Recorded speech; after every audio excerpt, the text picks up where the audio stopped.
Shalom. Shalom. Sekali lagi dong. Shalom. Shalom. Selamat sore semuanya. Maafkan saya terlambat tadi, saudara-saudara. Siapa yang di sini merasakan dinginnya cuaca? Di luar hujan loh, saudara. Deras banget. Ada yang tadi kehujanan saat datang? Tidak ada? Luar biasa. Oh, Iren kehujanan. Oke. Siapa yang siap untuk menyambut Natal yang tinggal menghitung hari, saudara? Boleh angkat tangannya dong. Wih, luar biasa. Ini konteksnya siap menyambut Natal ini karena mau liburan, atau akhirnya tidak kerja, libur, atau akhirnya bisa rebahan di rumah, yang biasanya rebahan cuma dari jam 10 sampai jam 5 pagi aja. Atau apa alasannya, saudara? Semangat untuk menyambut Natal. Semuanya. Ada yang jawab tadi. Tapi benar, saudara, saya juga merasakan itu kok. Itu tidak salah. Oke, Ben, tampilin yang depannya aja dulu ya. Thank you. Oke. Natal itu setahun berapa kali, saudara? Sekali. Masa sih? Natal sekali, satu kali doang dalam 1 tahun. Iya. Perayaannya benar, 1 tahun doang dalam 1 kali. Tapi kalau kasih karunia-Nya itu selalu setiap hari harus kita rayakan. Amin, saudara. Bahkan bukan setiap hari, setiap detik, setiap menit, setiap jam harus ada rasa sukacita Natal dalam hidup kita, saudara. Kenapa seperti itu? Karena mau bagaimanapun perkataan seseorang, kalau kita sudah sukacita, adem aja, benar nggak? Mau banyak orang yang tidak suka sama kita, mau banyak orang yang memfitnah kita, mau banyak orang yang mencoba menjatuhkan kita, kalau ada damai Kristus, sukacita aja, saudara, benar nggak? Justru kita akan ada di level yang, ya, aku doain dia agar dia bisa menjadi lebih baik lagi. Bukan ngejudge dia. Lu mah kayak gak tahu aja lu gimana, bila mau menjatuhkan gua dan lain-lain. Enggak. Tapi justru aku menyayangimu, aku mengasihimu, aku mau mendoakan yang terbaik buatmu. Bukankah Tuhan Yesus yang mengatakan, siapa yang kita disuruh kita untuk doain, saudara? Ya, siapa? Musuh. Sulit gak doain musuh, saudara? Tidak, luar biasa ya, Nek. Imanmu teguh ya, Nek. Bagus, saudara. Mendoakan musuh itu, kalau ada yang bilang tidak susah, berarti memang hubungannya sama Tuhan itu good. Iya. Biarkan susah itu hanya di mulut saja, tapi kita bisa praktekin. Amin. Harus semuanya kita pandang itu sama, saudara. Tidak ada musuh, tidak ada teman. Semuanya saudara kita dalam Kristus. Amin. Hari ini kita mau berbicara tentang be ready anytime. Artinya apa, Ben?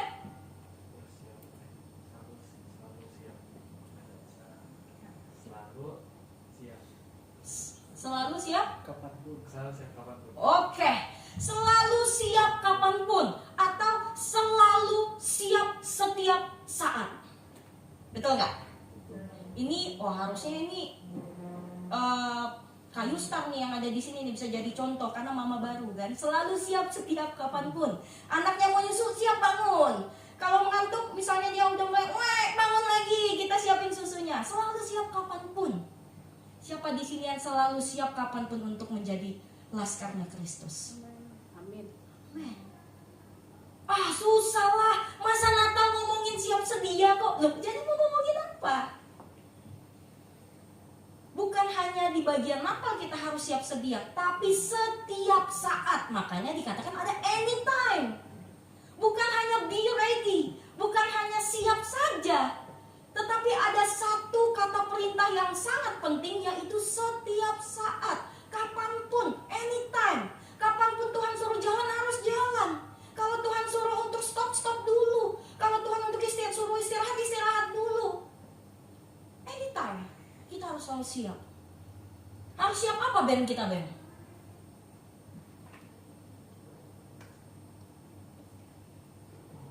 Next ya. Harus siap baca ayat saudara. Yuk kita baca sama-sama ya saudara ya. 1, 2, 3.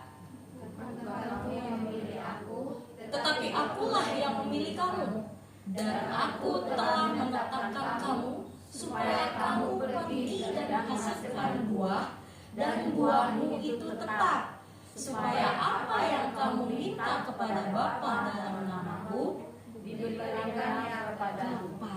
Amin. Amin. Ada perintah yang Allah nyatakan.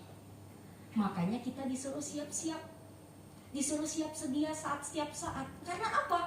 Kalau tidak ada hal yang ingin Allah nyatakan, kalau tidak ada hal yang Allah ingin kita lakukan, buat apa kita siap-siap?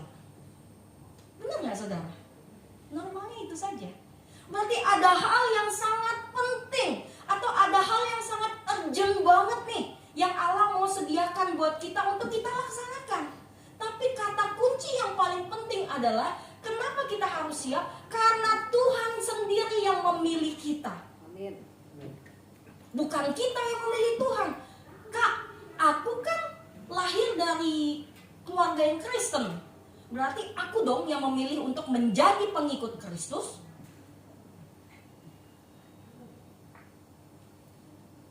Kita gak akan bisa memilih Yesus kalau bukan karena Yesus yang memilih kita terlebih dahulu, saudara. Gak akan bisa. Allah yang begitu derajatnya sangat tinggi, bukan sangat tinggi, tapi prioritas tertinggi, nomor 1 di dalam dunia dan kehidupan saudara dan saya. Dia yang memilih kita. Yesus yang memilih setiap kita yang ada di tempat ini dan saudara kita yang lainnya. Terus, apa respon kita? Saat kita sudah dipilih dan kita diberikan satu instruksi untuk melakukan sesuatu, apakah kita diam aja? Contoh, misalnya nih, saya mau berangkat kerja. Saya ambil kunci motor, saya panasin motornya, terus saya naik di atas motornya. Kira-kira kalau tidak saya gas, saya nyampe nggak saudara ke sekolahan saya? Nggak akan sampai, kecuali Allah nyatakan, Yesus sampai langsung di sekolah. Bisa, tiada yang mustahil bagi Allah. Tapi secara normal manusianya berpikir, akan sampai nggak ya saudara? Enggak, saya harus gas, saya harus hati-hati, saya harus pakai helm. Siapa yang di sini kalau keluar tidak pakai helm? Ayo jujur. Ayo, siapa yang tidak pakai helm? Akan cuman ke depan Indomaret aja, nggak apa-apa lah. Pakai topi aja biar nggak masuk angin. Atau pakai jaket aja lah, biar pakai tudung, pakai topinya udah cukup. Kan nggak ada polisi. Dulu saya berpikir seperti itu saudara. Udahlah, deket sini kok, ngapain? Ada polisi emang di perumahan? Nggak ada. Tapi saat saya merenungkan kembali, itu suatu sikap kecil kita itu taat pada peraturan saudara. Kan tidak dibilang itu pakai helm saat ada polisi, betul? Enggak kan? Kita pakai helm itu karena untuk apa? Keselamatan. Kalau baru keluar dari gang, terus kepleset, tiba-tiba ada kendaraan yang lain, kita jatuh. Siapa yang mau kita salahin saudara? Ya orangnya lah, kalau nggak jalannya, kenapa dia di situ? Salahin batunya lah, kenapa batunya di situ? Kita udah marah-marah dulu nih, padahal kita yang salah. Itu hal yang normal, manusiawi sekali saudara, seperti itu. Akhirnya sekarang itu saya punya jadi sampai di paradigma yang kalau saya cuma ke Indomaret doang, terus mencoba ini, nggak usah pakai helm lah, deket juga kok, cuma cendana sini belok kiri. Baru mau naik motor saudara, udah saya gas, sampai mau belokkan tikungan rumah saya itu ke sebelah kanan, saya mundur lagi, nggak tenang hatiku, nggak. Jadi kayak di tahap parno jadinya saudara. Tapi nggak gitu juga ya. Karena apa? Karena mau belajar dari taat untuk hal kecil aja. Bagaimana kita bisa taat akan hal yang besar kalau kita hal yang kecil aja kita sepelekan. Itu hal sepele, hal yang mungkin dipandang sebelah mata buat orang. Tapi coba kita taat, jadikan taat itu menjadi gaya hidup kita saudara. Jadikan taat itu menjadi gaya hidup. Kenapa? Karena Kristus mengajarkan kita seperti itu. Kristus kurang taat apa sama Allah, saudara? Semua apa yang Allah katakan dikerjakan. Bahkan memberikan nyawanya sekalipun dia kerjakan. Masa kita cuma taat hal kecil aja nggak bisa? Amin. Jadi pesannya kalau keluar harus pakai helm ya saudara ya. Hati-hati. Oke. Bukan kamu yang memilih aku, tetapi akulah yang memilih kamu. Ini harus selalu kita tanamkan di dalam hati dan pikiran kita, saudara. Bahwa Tuhan Yesus sendirilah Raja di atas segala raja yang memilih saudara dan saya untuk menjadi anak-anaknya. Bukan kita yang mempunyai kuasa untuk memilih mengikut Kristus. Allah dulu. Konsep ini harus selalu kita tanamkan dalam hati kita. Karena di saat kita mempunyai paradigma atau di saat kita mempunyai pemikiran bahwa kita sadar Allah yang memilih kita terlebih dahulu, bukan kita yang memilih Allah, apapun yang terjadi di dalam kehidupan kita, kita yakin dan percaya kita bisa menyelesaikannya, saudara. Kita bisa menjalaninya. Karena apa? Karena Allah kok yang pilih kita. Pasti Allah yang memimpin kita. Kalau seringkali kita mungkin merasa, aduh hari ini sepertinya aku tidak bisa nih lewatin. Hari ini benar-benar berat banget buat aku. Rasanya mau melek mata aja, mau menjalani satu hari ini susah sekali rasanya. Ayo kita balik. Oh, Allah kok yang milih aku. Allah kok yang memilih aku. Prioritas tertinggi loh yang memilih aku menjadi anak-anaknya. Orang di luar sana itu hanya sebagai ujian buat kita level up. Orang-orang yang di luar sana Tuhan izinkan untuk membuat iman kita semakin dalam lagi di dalam Kristus. Amin saudara. Jadi harus kita mempunyai pikiran atau mempunyai paradigma yang benar dulu. Untuk konsepnya ini dulu yang paling penting. Harus punya pemikiran bahwa Allah yang memilih aku. Allah yang memilih aku, bukan kita yang memilih dia. Amin saudara. Lalu kita disuruh bersiap untuk apa, Ben? Kita udah tahu nih kalau Allah itu yang memilih kita. Kita sudah tahu Allah yang memilih kita. Maka ada hal yang mau Allah nyatakan dalam kehidupan kita. Karena kita mau menyambut Natal, berarti kita harus bersiap menyambut Natal. Apa makna Natal bagi kita, saudara? Boleh? 1-2 orang? Makna Natal apa sih buat kita, saudara? Sukacita. Ada lagi? Makan nastar. Bener kan? Bener makan nastar. Siapa di rumahnya sudah ada nastar, saudara? Tolong open house kah? Oke. Nanti kita datang rame-rame ya. Bersiap menyambut Natal. Apa makna Natal bagi kita? Apakah Natal itu hanya sebagai selebrasi? Apakah Natal itu hanya sebagai perayaan buat kita? Kalau hanya sebagai perayaan, satu dunia ini pun merayakan Natal, saudara. Betul? Bukan hanya orang Kristiani.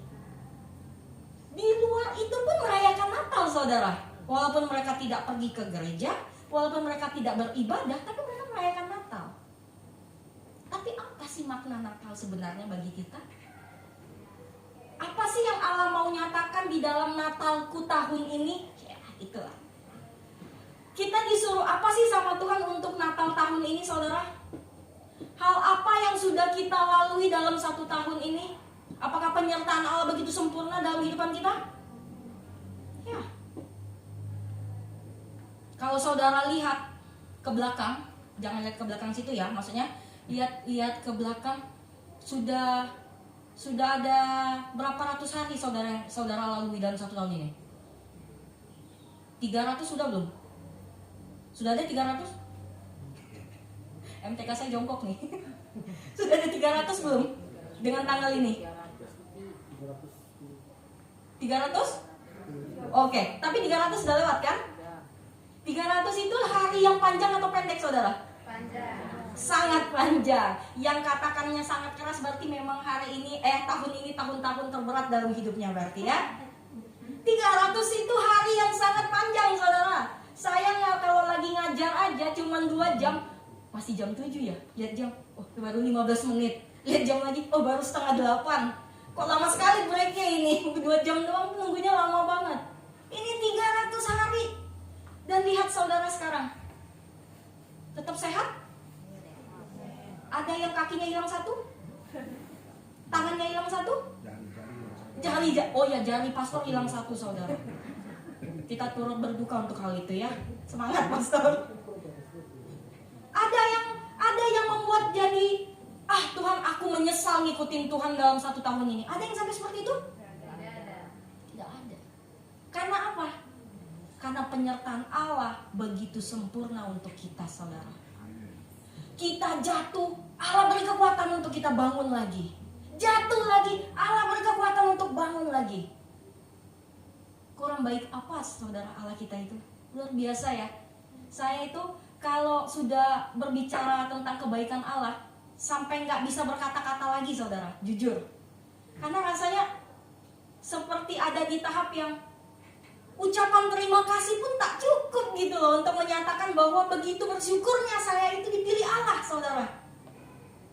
Bahkan melayani setiap saat pun menurut saya itu belum cukup untuk kita menyatakan mengucap syukurnya kita kepada Allah, karena Allah udah pilih kita.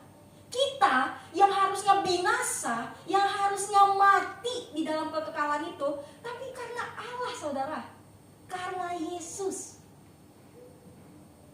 kita bisa ketemu saat ini. Saya bisa punya saudara dalam Tuhan seperti saudara semua. Itu karena apa? Karena Allah. Luar biasa kebaikan Allah itu, saudara. Kalau ada momen di mana saudara merasakan bahwa beberapa bulan yang lalu itu adalah momen terpuruknya, titik terendahnya di hidupku. Saat saudara lihat ke belakang, tidak ada satu kata pun yang bisa kita katakan selain Tuhan Yesus terima kasih.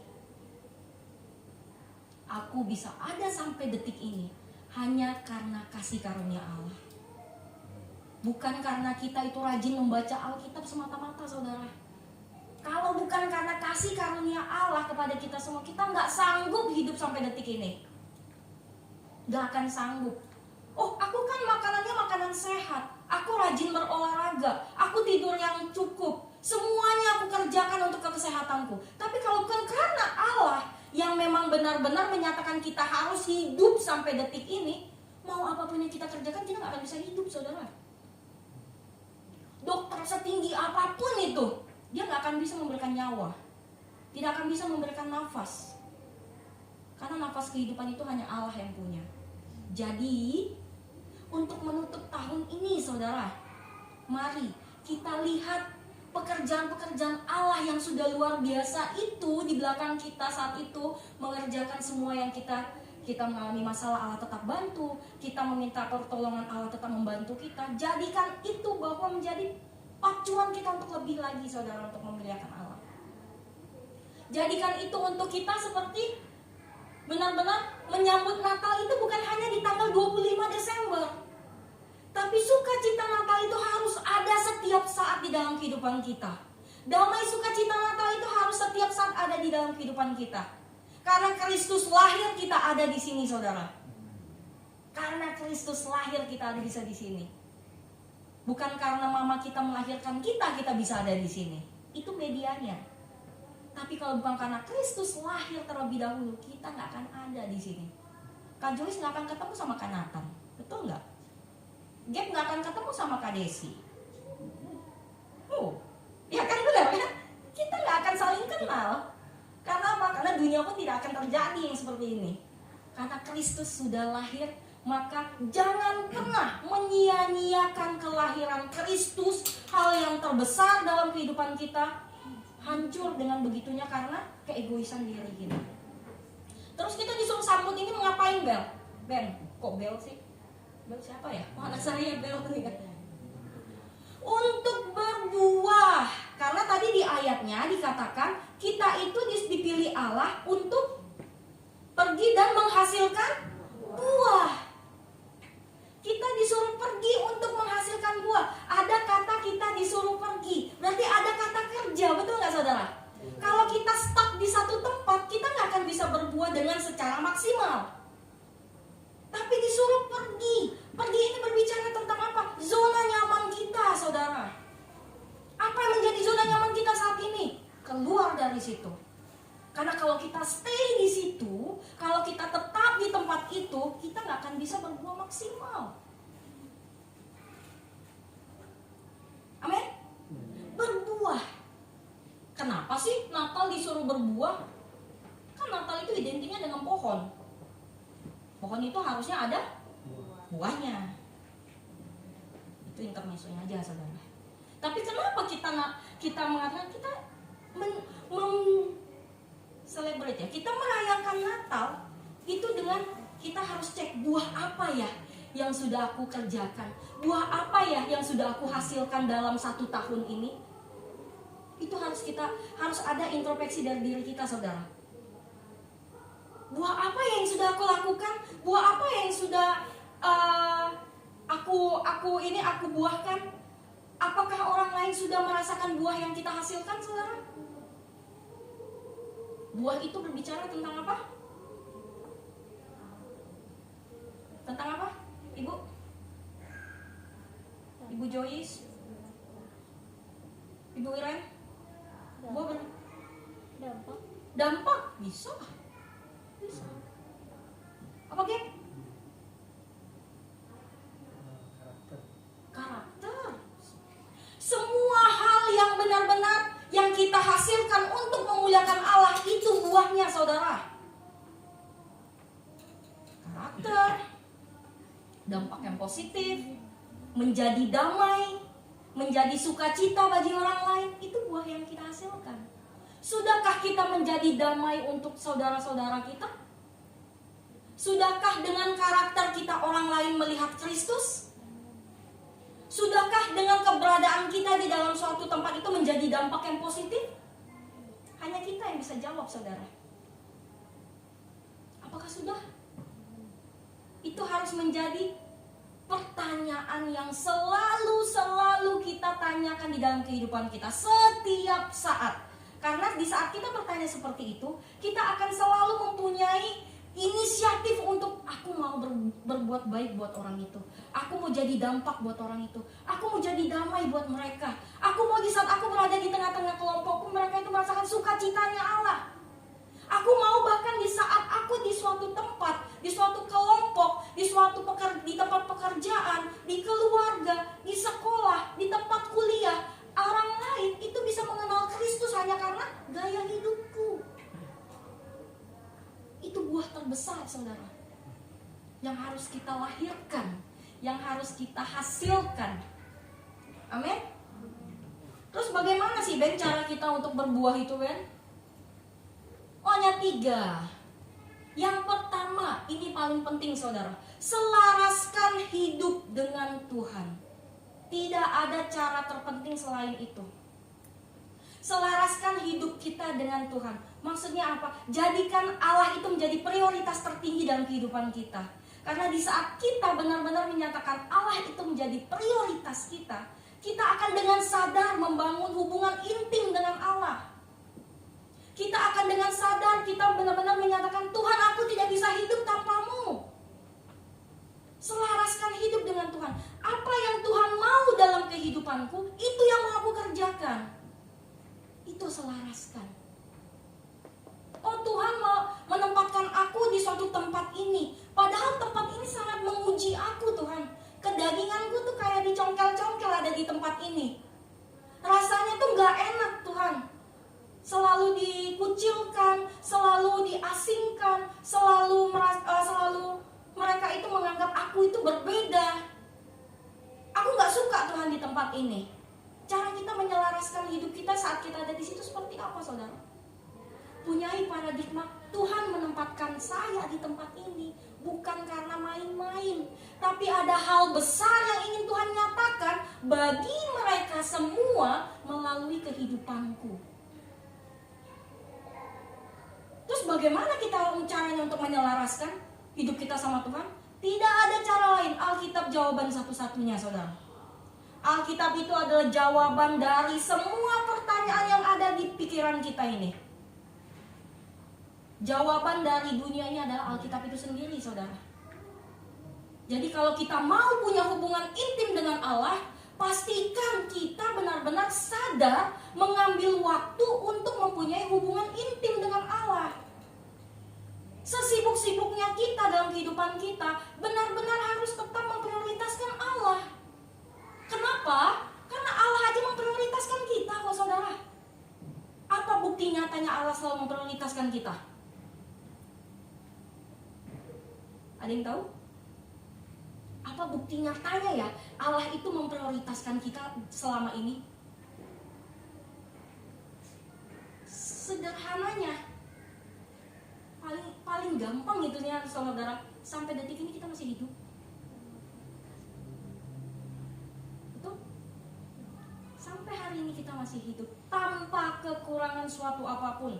Loh, kok bisa dibilang tanpa kekurangan suatu apapun? Aku sekarang lagi dalam keadaan yang berat loh. Aku punya masalah yang besar loh dalam kehidupanku. Sampai orang manapun tidak akan bisa membantu aku. Loh, bukti tapi kamu masih hidup.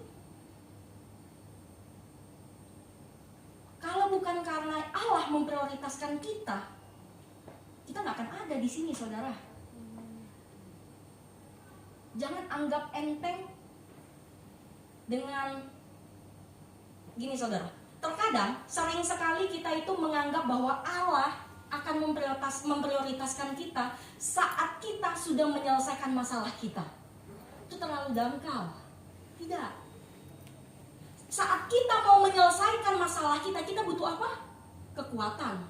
Kita itu butuh, kalau kita itu menyelesaikan masalah, kita butuh apa? Butuh hidup saudara. Kalau nggak hidup, bagaimana kita menyelesaikan setiap permasalahan kita? Gak akan bisa, butuh hidup. Makanya nafas kehidupan itu adalah bukti nyata Allah memprioritaskan kita, menyayangi kita, menomorsatukan kita dari segala apapun. Masa Allah yang sudah setinggi itu punya prioritasnya, sudah dia paling atas, dia memprioritaskan kita, masa kita nggak bisa saudara memprioritaskan Allah? Allah tidak minta waktu kita 24 jam untuk baca Alkitab dan berdoa kok, tidak. Allah itu beri kita hikmat, beri kita itu akal budi pikiran, yang dimana kita bisa berpikir, Tuhan sudah kasih aku bisa hidup satu hari ini, masa ya waktu 5 menit saja gak bisa saya berikan kepada Allah? Hanya untuk baca Alkitab, merenungkan, berdoa minta Tuhan untuk menguatkan kita untuk bisa melakukannya. Paling gak nyampe 5-15 menit saudara. Tapi di saat kita benar-benar memfokuskan diri kita untuk datang kepada Allah, durasi itu bukan menjadi masalah, tapi benar-benar ketulusan hati kita. Amin saudara. Mari kita sama-sama kita cek, apakah Allah itu sudah menjadi prioritas utama kita? Kalau Allah belum menjadi prioritas utama kita, kita tidak akan bisa selaras dengan kehidupan Allah saudara. Nggak akan bisa. Kita harus ngambil waktu, kita harus benar-benar menyatakan, oke Tuhan, hari ini yang mau aku kerjakan adalah aku mau menyelaraskan hidupku bersamamu. Cara termudah adalah perbaiki hubungan kita dengan Tuhan, agar kita bisa membangun hubungan intim kepada Allah. Amin. Setelah kita menyelaraskan hidup kita dengan Allah, kita tahu nih, kalau kita sudah menyelaraskan hidup, kita sudah memilih untuk hidup bersama Allah. Hidup bersama Allah maksudnya dalam tanda kutip, kita tahu apa yang kita kerjakan itu semuanya untuk Allah. Berarti kita harus sadar bahwa ada proses yang menantikan kita. Nggak ada yang kayak jalan tol begitu saudara, tidak. Allah aja mau menebus kita, Allah harus apa dulu saudara? Tuhan Yesus harus apa? Harus mati di kayu salib. Bisa nggak saudara? Tuhan Yesus itu sebenarnya langsung menebus kita tanpa harus mati di kayu salib? Kenapa bisanya? Karena dia itu Tuhan itu juga. Tapi yang Tuhan Yesus lakukan apa saudara? Dia turun, dia mau mati buat kita di kayu salib. Tidak ada kematian yang paling mengerikan selain digantung di kayu salib saudara. Tidak ada. Tapi Allah meminta Yesus untuk mengambil bagian itu, dan Yesus mau taat mengerjakannya. Balik lagi, kenapa sih Yesus bisa segitu taatnya? Karena Yesus mengambil kata taat, atau Yesus mengambil taat itu menjadi gaya hidupnya. Nah, kalau Yesus saja mengambil taat sebagai gaya hidupnya, kita yang anak-anaknya harus taat dong. Salah satu kita bisa menyelaraskan hidup kita dengan Allah itu ya dengan taat. Taat apa? Taat baca Alkitab, taat berdoa, taat mengerjakan apa yang Tuhan mau. Kalau taat, baru kita bisa selaras. Dan yang kedua, harus taat dan sadar menjalani proses. Tidak ada yang instan. Semua yang instan itu biasanya tidak baik. Apalagi Indomie. Walaupun nikmat saudara dimakan saat hujan-hujan, tapi kalau hujannya 1 minggu itu bisa 5 kali, dan 5 kali kita berturut-turut makan Indomie, rumah sakit menantikan kita saudara. Nggak boleh. Biasanya instan-instan itu nikmat, betul nggak saudara? Iya kan? Kopi bubuk instan itu, atau Starbucks dan lain-lain, itu instan kan, cepet ya? Nikmat nggak saudara? Nikmat. Cuman uangnya aja nggak nikmat. Kalau setiap hari minum Starbucks ya lumayan saudara ya. Nikmat saudara, sangat nikmat. Menikmati kedagingan. Tapi justru itu yang mematikan. Ada yang pernah dengar kabar dengan dia makan Indomie setiap hari akhirnya dia meninggal? Pernah? Itu bukan suatu hal yang ditutup-tutupi ya, udah nyata. Segala hati-hati dengan segala hal yang kita dengan instan bisa dapatkan, harus kita cek. Lebih baik kita benar mati-matian, kita benar-benar jatuh bangun di dalam proses, daripada kita nggak jatuh bangun tapi kita cepat mendapatkan yang kita mau. Biasanya itu hanya sementara, tidak permanen. Harus sadari. Kenapa? Karena saat mengikut Kristus itu butuh proses yang harus kita hadapi, butuh proses yang harus kita jalani. Tapi apakah bisa kita melaluinya? Bisa saudara. Kalau kita tadi sudah taat menyelaraskan hubungan kita intim dengan Allah, kita pasti akan taat juga menjalani setiap proses yang ada. Pasti saudara, pasti. Lalu setelah sadar dan kita taat, apakah selesai? Tidak. Karena ada contekannya. Kenapa apakah itu selesai? Tidak saudara. Kenapa? Karena kita harus setia, berkomitmen. Wow, setia aja susah saudara, betul nggak? Setia itu susah saudara. Saya tuh cerita sedikit ya, karena kan hujan, kita baliknya agak lama nggak apa-apa ya saudara ya. Cerita sedikit. Saya saudara, sebelum saya pindah ke sini, saya itu beribadah di suatu gereja yang cukup terkenal di tempat saya, di Jambi. Besar, terus banyak orangnya. Yang sekali kita ibadah itu kalau anak youth-nya aja bisa 100 orang. Kalau saya sebutin namanya pasti kalau saudara cari, walaupun Jambi tidak ada di peta, saya sering sekali dengar kata-kata itu. Jambi itu di mana? Jambi itu gak ada di peta kayaknya. Yang ada di Sumatera. Oh iya, oke, nggak apa-apa. Tapi kalau saya sebut namanya, cari itu pasti search, pasti dapat. Saya merasakan seperti, wow, keren loh, hebat loh. Apalagi di saat yang ratusan itu kita menjadi pelayan utama atau yang melayani di dalam mimbar. Rasanya kayak kalau di dunia tuh saya pride-nya tinggi. Suatu ketika pas saya akhirnya datang ke sini, saya berdoa sama Tuhan, Tuhan, saya mau ditempatkan di tempat yang membuat saya itu bisa bertumbuh lebih lagi. Yang mau menempatkan saya itu tempat untuk saya bisa diproses. Akhirnya singkat cerita, saya ketemu pastor. Saya nggak sadar loh, ternyata sudah hampir 10 tahun ya pastor di sini. Itu wow, kalau dia lama juga ya ternyata. Dari 2015 saya datang sampai detik ini, puji Tuhan, Allah tetap memberikan saya tuntunan, memimpin saya untuk setia di sini. Bukan karena pastor baik sama saya, tidak. Tapi karena memang Allah yang meminta saya untuk kamu di sini untuk diprosesnya. Bukan mengenai nominal berapa yang datang, tidak, itu udah bukan lagi ukuran.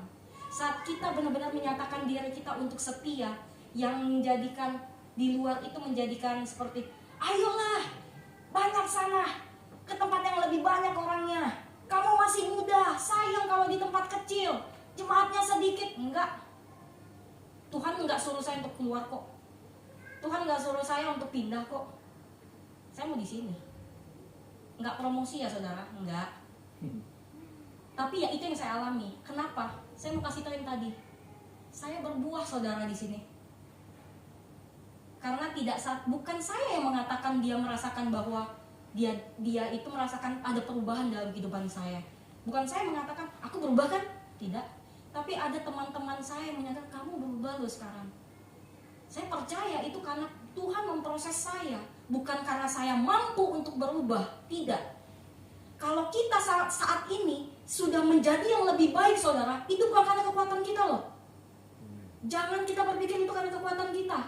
Oh, karena kita rajin membaca Alkitab. Oh, karena kita rajin berdoa. Kita rajin ikut komsel. Tidak saudara. Kita bisa menjadi lebih baik saat ini itu karena Kristus yang memampukan kita. Karena Kristus yang memampukan kita. Balik lagi, apapun yang Tuhan telah nyatakan untuk kita menjalani proses dalam kehidupan kita, yuk sama-sama kita setia berkomitmen.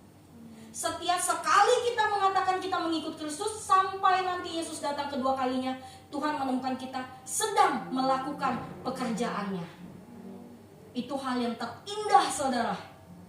Kalau ditanya, kamu kira-kira kalau misalnya Tuhan datang dipanggil Tuhan, maunya pas lagi ngapain? Ada ya pertanyaan kayak gitu, ngeri loh saudara. Kayak bisa aja kita atur kita kapan dipanggil Tuhannya ya, ditanya begitu ya. Tapi saya jawab saudara, saya maunya saat Tuhan memanggil saya, Tuhan dapati saya itu sedang mengerjakan pekerjaannya. Apa yang Tuhan pertanggungjawabkan buat saudara dan saya saat ini? Di dalam pekerjaan kah? Di dalam sekolah kah? Kuliah? Rumah tangga? Hubungan? Apapun. Tapi di saat kita melakukan itu, benar-benar kita melakukan untuk Kristus, dan Yesus menemui kita saat kita melakukan itu adalah hal terindah saudara. Dari hidup ini, mau dia kaya sekaya apapun, mau dia paling kaya nomor 1 di dunia sekalipun, tapi kalau tidak mendapati saat dia itu Yesus datang, tidak mendapati saat kita melakukan pekerjaan dia, itu gak ada apa-apanya. Tapi kalau kita hanya punya pas-pasan, kita bukan pas-pasan, kita memiliki cukup, tapi saat Yesus datang kedua kalinya, terus dia menemui kita, oh dia lagi melakukan yang aku inginkan, itu jauh lebih indah saudara, tidak terukur sedikit pun. Dan itu bisa kita dapati dengan apa? Setia berkomitmen. Enggak gampang saudara. Bukan berarti saat saya mengatakan ini saya sudah melakukan itu dengan tuntas. No. Kita hanya bisa lulus itu saat nanti Yesus datang. Tuhan yang tahu kita lulus atau tidak. Kita nggak bisa bilang aku setia kok sampai saat ini. Enggak. Saya nggak berani mengatakan itu saudara. Yang bisa kita katakan saya selalu belajar setia sampai detik ini.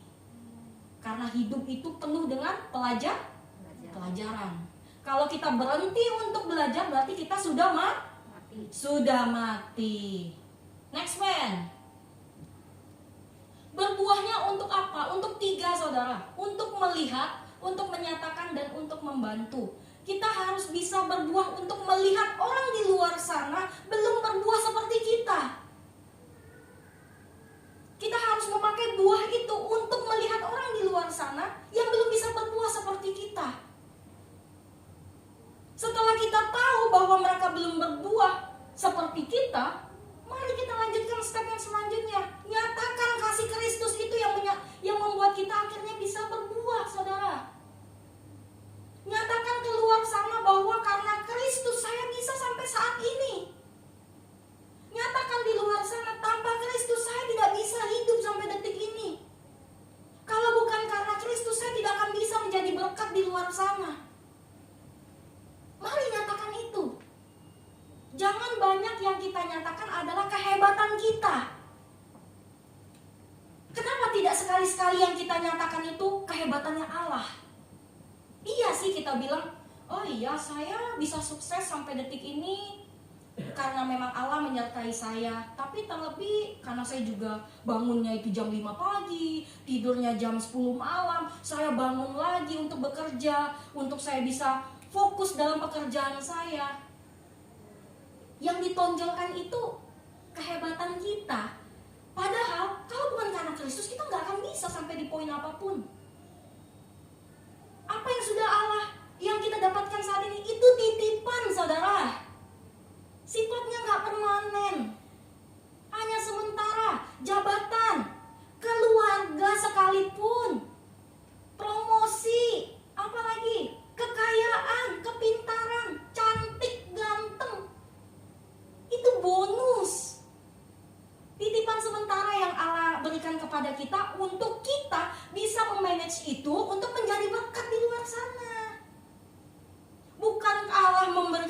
semata-mata untuk kita ya udah buat buah aja. Tidak. Tapi harus jadi berkat di luar sana dengan apapun yang kita miliki. Kalau memang kita belum bisa memberi dengan nominal uang, setidaknya kita berikan tenaga kita. Berikan telinga kita untuk mendengar teman kita yang lagi kesusahan. Jangan cuma didengerin doang. Didengerin terus, itulah salah lu kan? Enggak, jangan begitu. Tapi mendengarkan mereka dengan penuh kasih.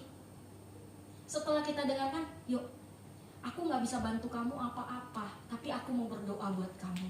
Aku yakin Tuhan yang menyelesaikan masalahku itu adalah Tuhan yang sama yang akan bisa menyelesaikan masalahmu. Tuhan kita sama kok. Amin saudara. Setelah kita menyatakan untuk kita bisa bahwa aku bisa sampai saat ini karena Kristus loh. Setelah itu step yang terakhir kita untuk membantu. Biarlah semua buah-buah yang kita hasilkan itu untuk membantu mereka yang ingin benar-benar berbuah, yang setelah kita nyatakan tadi bisa sampai berbuah, saudara. Berat loh, tugas kita itu berat saudara ternyata. Benar-benar kita harus memikirkan bagaimana ya caranya si Ben ini bisa memiliki buah yang sama seperti aku hasilkan. Harus sampai ke poin itu saudara.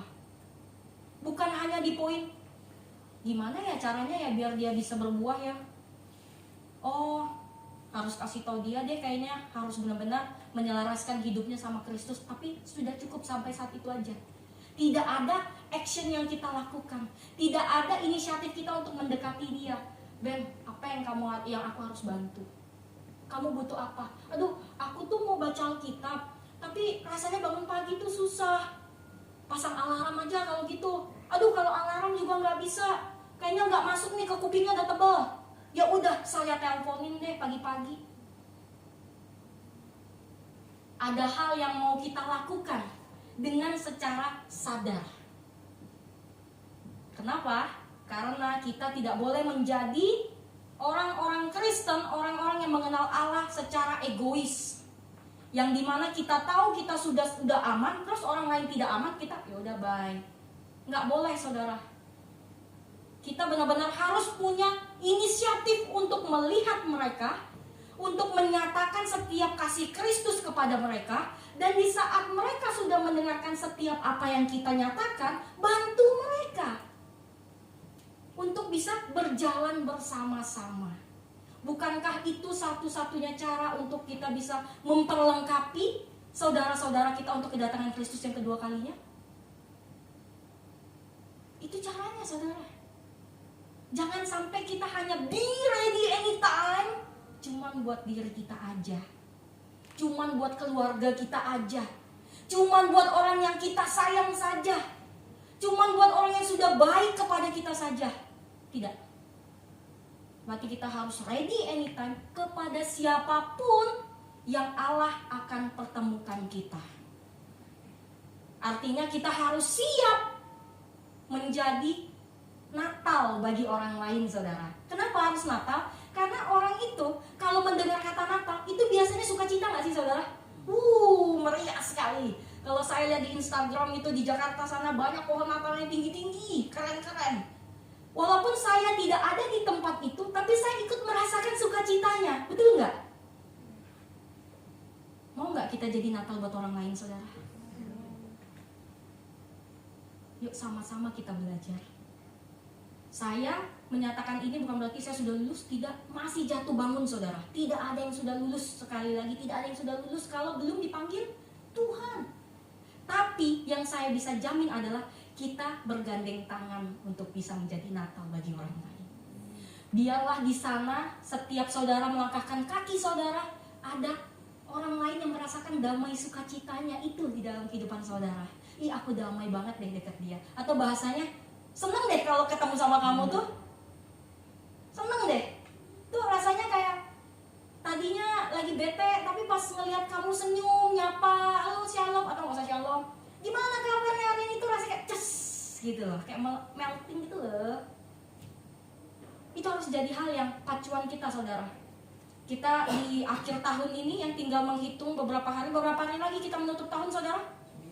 9 ya? Tahun ini sampai 30 ya tante? 31 tante. 10 hari lagi ya? Betul? 10 hari lagi kita akan menutup 2025 yang penuh proses yang Tuhan nyatakan. Dan kita akan siap di tahun pertama, hari pertama di tahun 2006 menjadi Natal sukacita Allah buat orang lain, saudara. Amin? Amin. Oke, setelah itu apa Ben? Masih 10 slide lagi ya? Oh enggak, udah kesimpulan. Yuk mari kita baca sama-sama saudara ya kesimpulannya ya. 1, 2, 3. Mari persiapkan diri menjadi damai bagi dunia dengan berbuah yang manis. Amin saudara. Amin. Berbuah yang manis.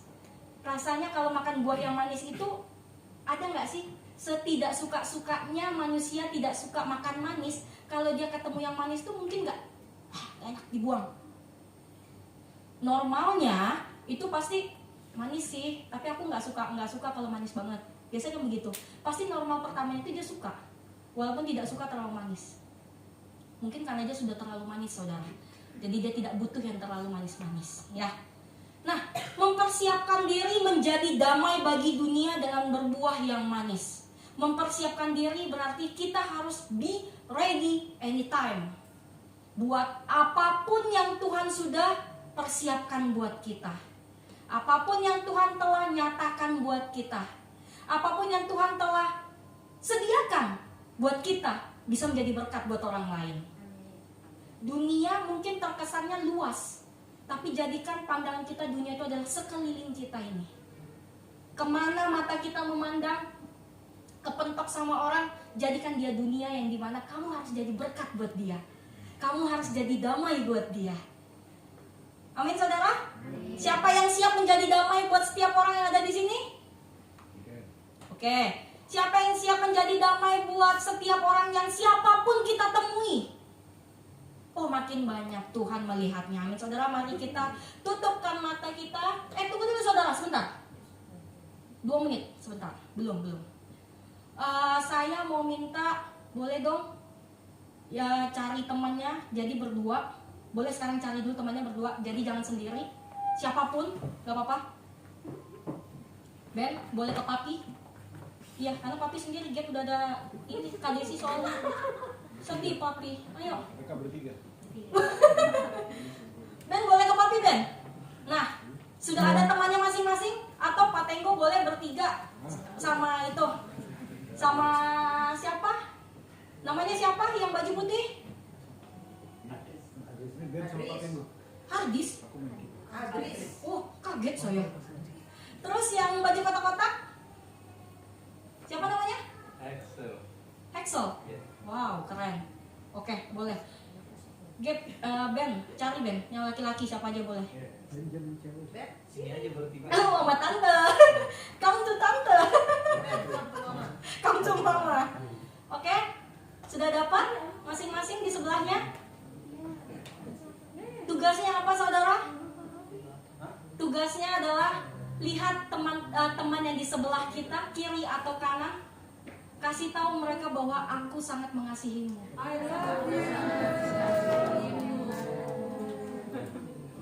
Sudah? Kenapa gigit?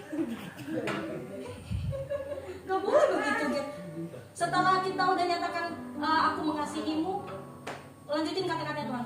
Karena Tuhan terlebih dahulu mengasihiku. Amin saudara?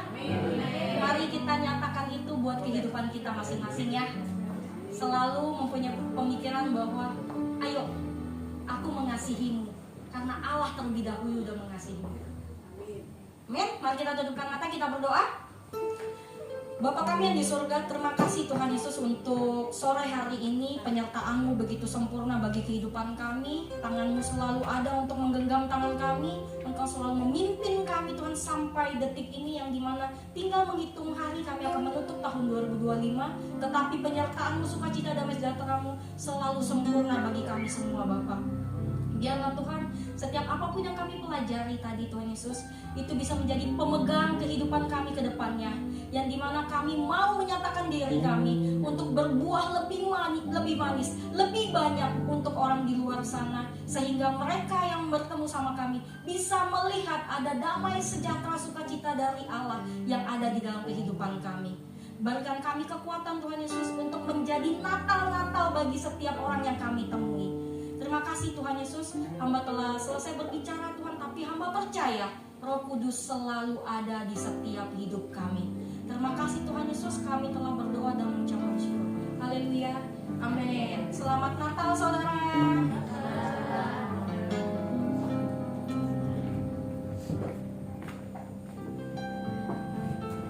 Oke, mari kita bangkit berdiri, Bapak Ibu Saudara. Sama-sama kita mau deklarasikan pengakuan iman kita. Aku percaya kepada Allah, Bapa yang Maha Kuasa, Halik langit dan bumi, dan kepada Yesus Kristus, Anaknya yang tunggal Tuhan kita, yang dikandung dari Roh Kudus, lahir dari anak darah Maria, yang menderita sengsara di bawah pemerintahan Pontius Pilatus, disalibkan, mati dan dikuburkan, turun ke dalam kerajaan maut.